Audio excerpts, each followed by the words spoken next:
कल्पना कीजिए एक ऐसी नदी की जो हिमालय के पहाड़ों को इतनी गहराई तक काटती है कि उसका खड्ड मतलब जो गार्ज होता है वो अमेरिका के ग्रैंड कैनियन से भी ज्यादा गहरा हो जाता है। बिल्कुल, और ये कोई छोटी बात नहीं है। हाँ ना। हम तो तिब्बत के जमे हुए हिमनदों से लेकर अरब सागर तक इस पूरी सिंधु नदी तंत्र की महायात्रा को डीकोड करेंगे। तो शुरुआत बिल्कुल उद्गम से करते हैं। तिब्बत में मानसरोवर झील के पास एक जगह है बोखरचू हिमनद या ग्लेशियर जिसे कहते हैं। हाँ, बोखरचू। वहां से इस नदी का जन्म होता है।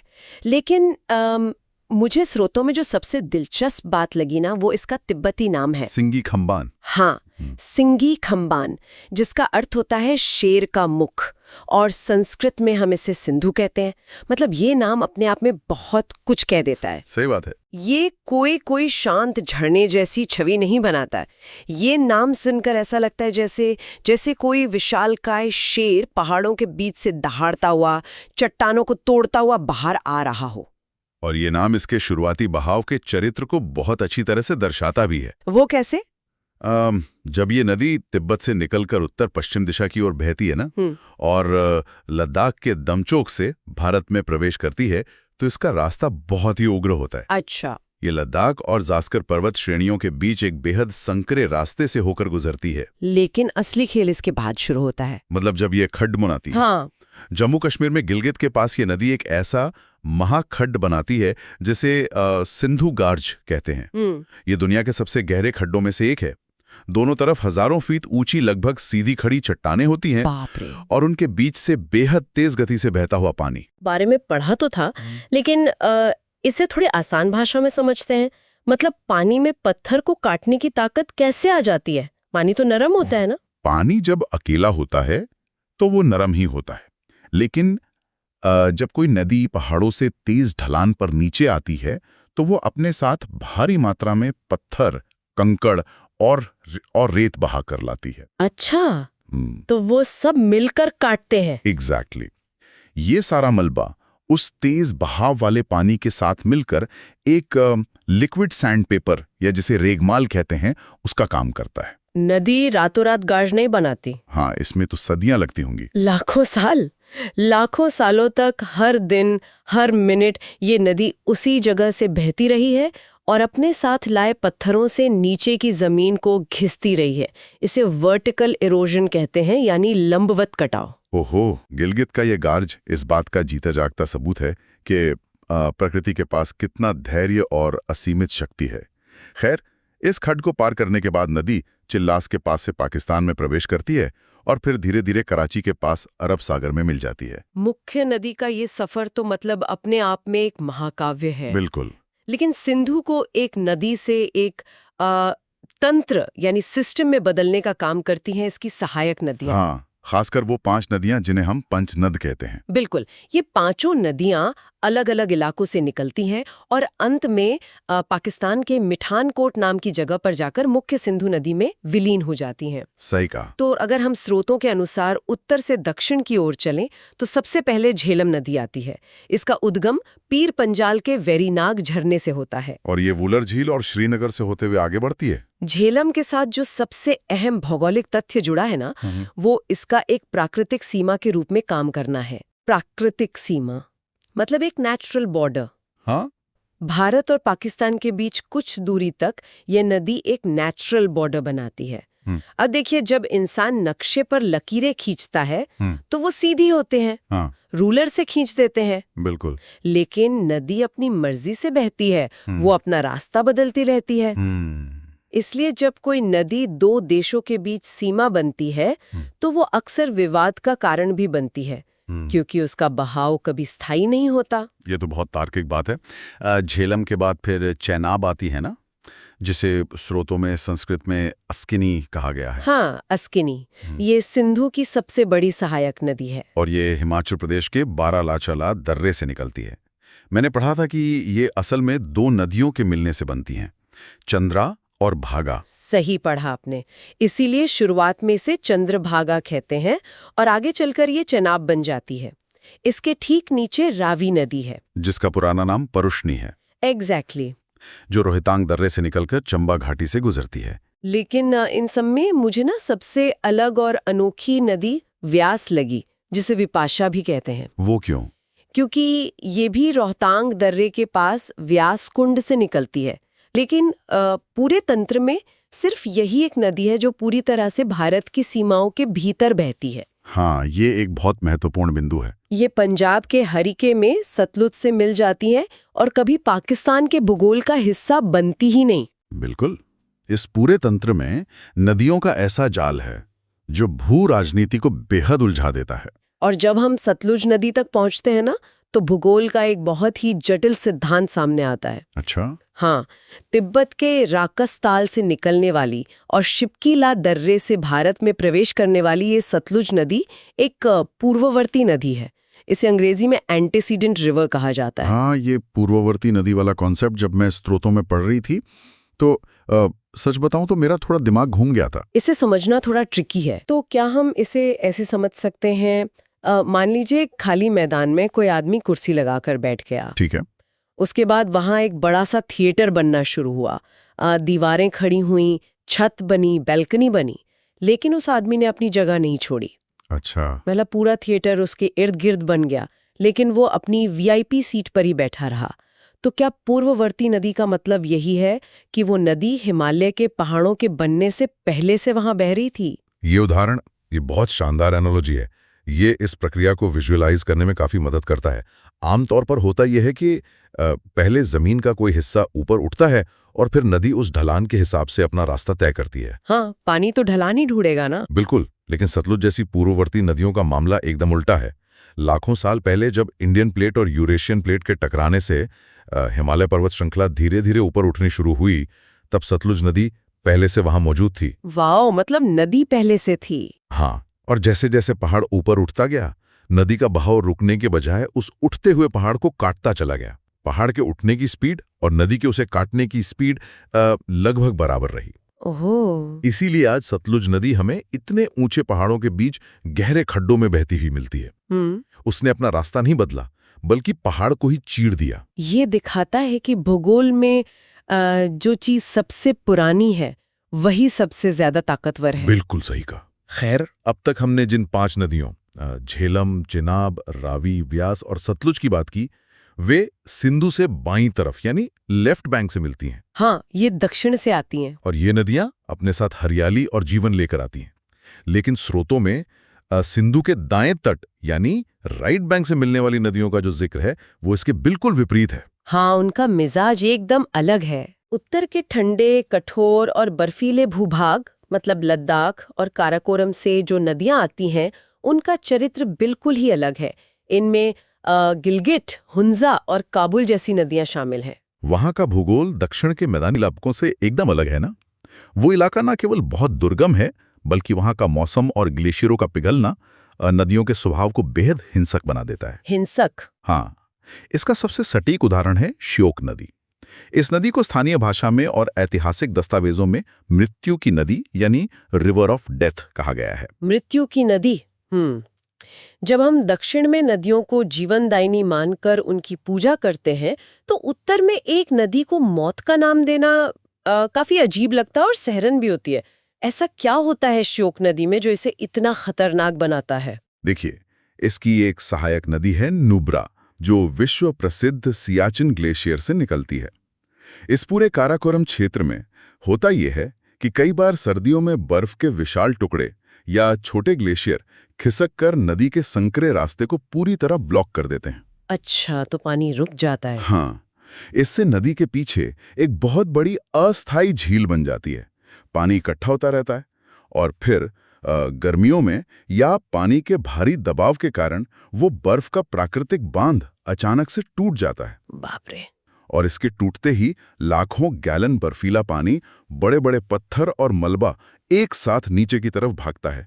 इसे फ्लैश फ्लड या अचानक आई बाढ़ कहते हैं। मतलब कोई चेतावनी नहीं, कोई मौसम विभाग का अलर्ट नहीं, बस अचानक से एक बर्फीली सुनामी पहाड़ों के बीच से आ जाती है। ठीक ऐसा ही। और आपको बताऊं, ऐतिहासिक रूप से ये इलाका सिल्क रूट या मध्य एशिया और लद्दाख के बीच व्यापार का एक अहम रास्ता था। हाँ, व्यापारी गुजरते थे यहाँ से। बिल्कुल, प्राचीन काल में व्यापारी अपने घोड़ों और खच्चरों के साथ इन सूखी नदी घाटियों और बर्फीले रास्तों से गुजरते थे।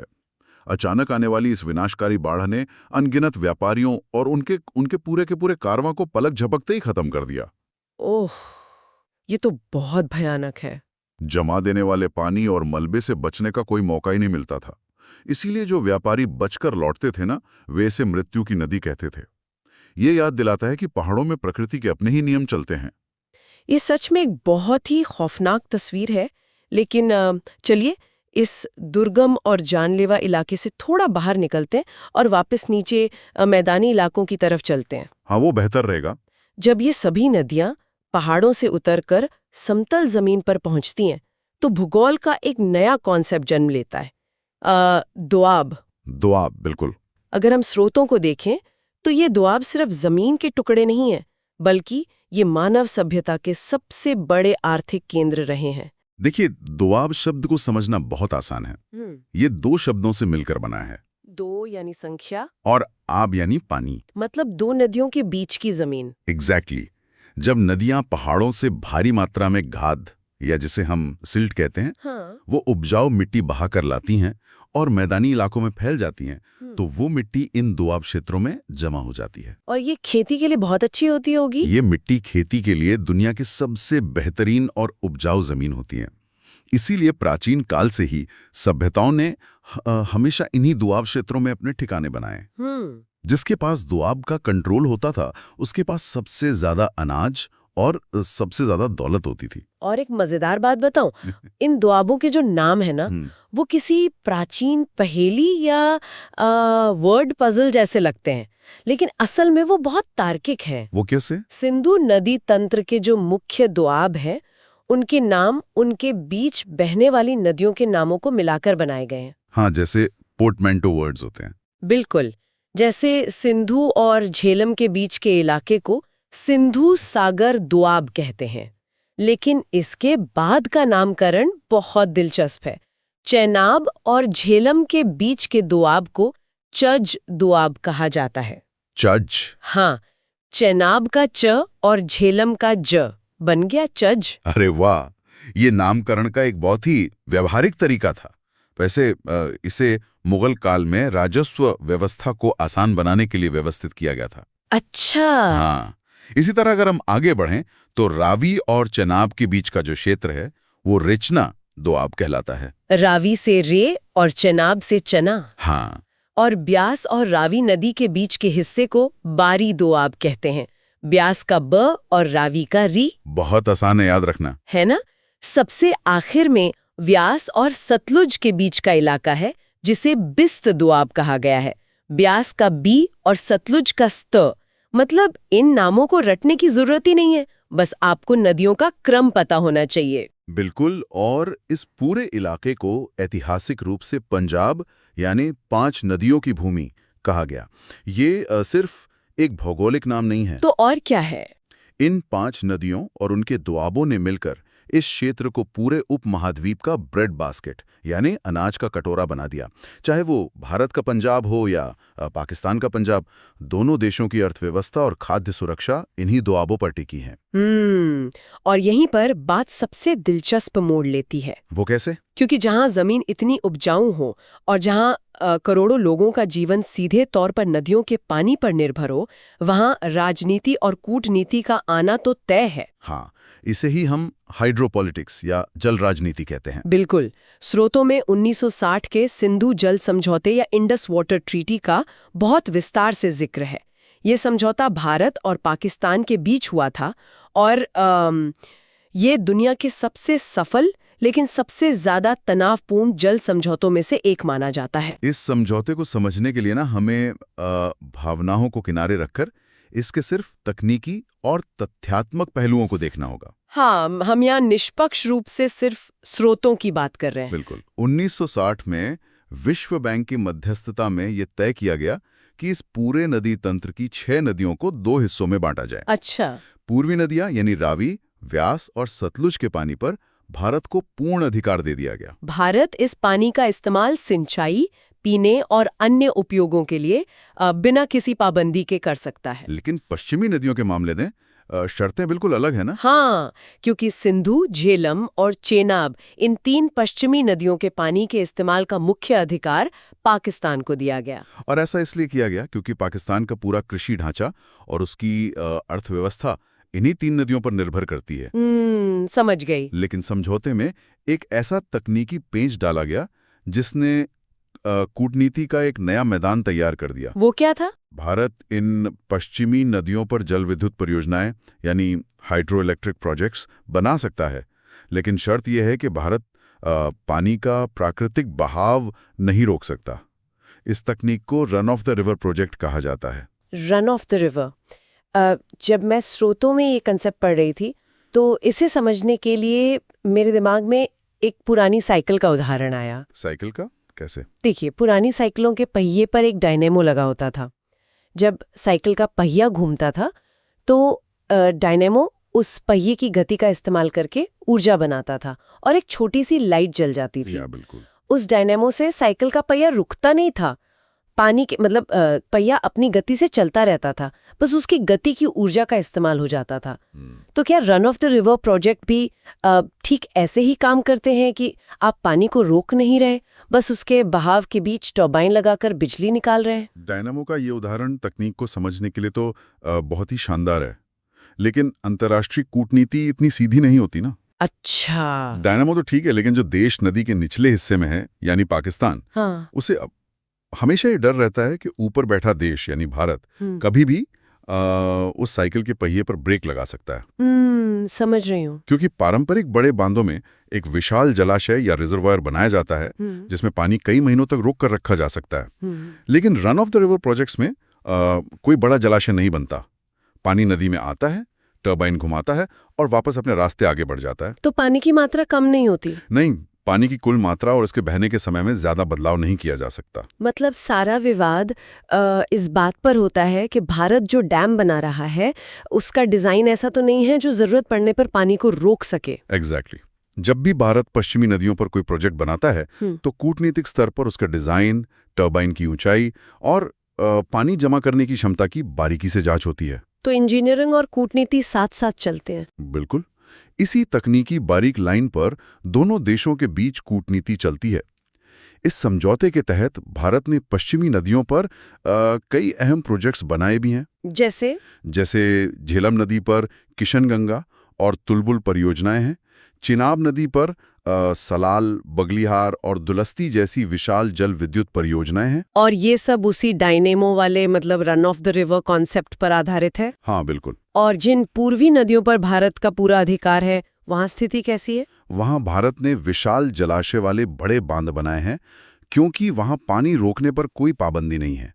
रावी नदी पर चमेरा और रणजीत सागर बांध बनाए गए हैं जिसे थीन बांध भी कहते हैं। और सतलुज नदी पर भारत के सबसे महत्वपूर्ण प्रोजेक्ट्स हैं भाखड़ा नांगल और नाथपा झाकड़ी। आपको बताऊं, भाखड़ा नांगल का रिजर्वायर इतना बड़ा है कि वो पूरे पंजाब, हरियाणा और राजस्थान के एक बड़े हिस्से की सिंचाई की जरूरतें पूरी करता है। वाव! ये परियोजनाएं सिर्फ बिजली नहीं बनाती, ये भारत की खाद्य सुरक्षा की रीढ़ है। इस पूरी चर्चा से एक बात तो पूरी तरह साफ हो जाती है कि नक्शे पर दिखने वाली वो पतली नीली रेखाएं कितनी जटिल और शक्तिशाली हैं। बिल्कुल। चलिए, आज हमने जो कुछ भी स्रोतों से निकाला है उसे समेटते हैं।